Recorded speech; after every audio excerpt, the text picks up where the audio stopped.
अब इसके बाद हम देखेंगे डिस्क्रीट सीरीज़ के लिए मीडियन कैसे फाइंड आउट होता है। डिस्क्रीट सीरीज़ के लिए मीडियन फाइंड आउट करने के 3 स्टेप्स हैं। First step is prepare less than cumulative frequency distribution. जो भी आपको डेटा गिवन है, आपने सबसे पहले उसकी क्या निकालनी है, cumulative frequency. CF stands for cumulative frequency. उसके बाद आपने क्या कैलकुलेट करना है, find n/2। Third step is locate cumulative frequency greater than n/2, the value of x corresponding to cumulative frequency just more than n/2 is median। अब ये क्या है, इसमें इस चीज़ को, ये तीनों स्टेप्स को हम एग्जाम्पल के साथ पढ़ेंगे। फॉर एग्जाम्पल ये आपको क्वेश्चन में एक सम गिवन है डिस्क्रीट सीरीज का, जिसमें आपके पास इनकम है और नंबर ऑफ पर्सन्स हैं। इनकम और नंबर ऑफ पर्सन्स, तो ये उसकी वैल्यूज आपको क्वेश्चन में गिवन है, दैट इज 3000, 3500, 4000, 4500, 5000, 5500, 6000। उसके बाद नंबर ऑफ पर्सन्स आपको गिवन है 12, 38, 50, 200, 90, 60 और 50।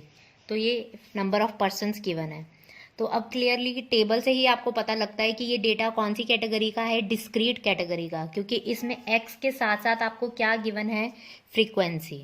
तो अब आपने सबसे पहला स्टेप फॉलो करना है, that is the prepare less than cumulative frequency distribution. Like कि आपने सबसे पहले क्या फाइंड आउट करनी है, क्यूमुलेटिव फ्रीक्वेंसी।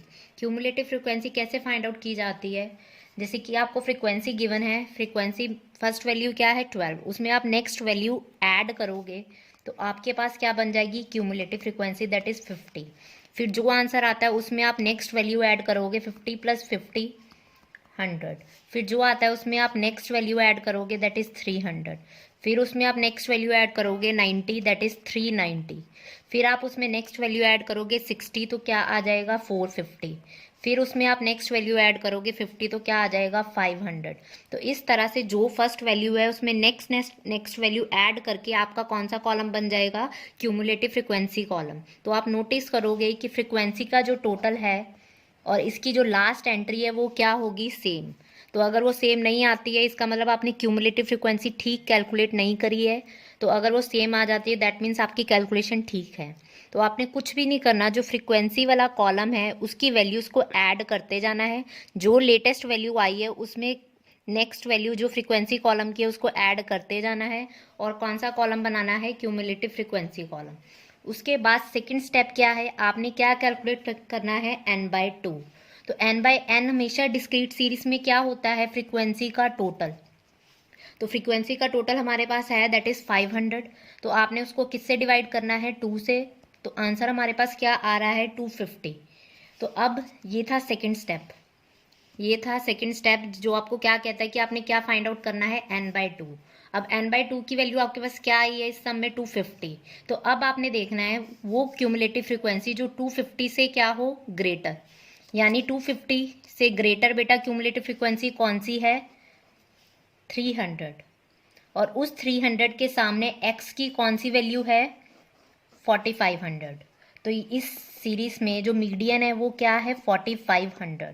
क्योंकि आपको थर्ड स्टेप क्या कहता है कि आपने कौन सी क्यूमुलेटिव फ्रीक्वेंसी लोकेट करनी है, वो लोकेट करनी है जो 250 से क्या हो, ग्रेटर देन। फिर उसके सामने जो भी x की वैल्यू है वो आपका क्या है, मीडियन।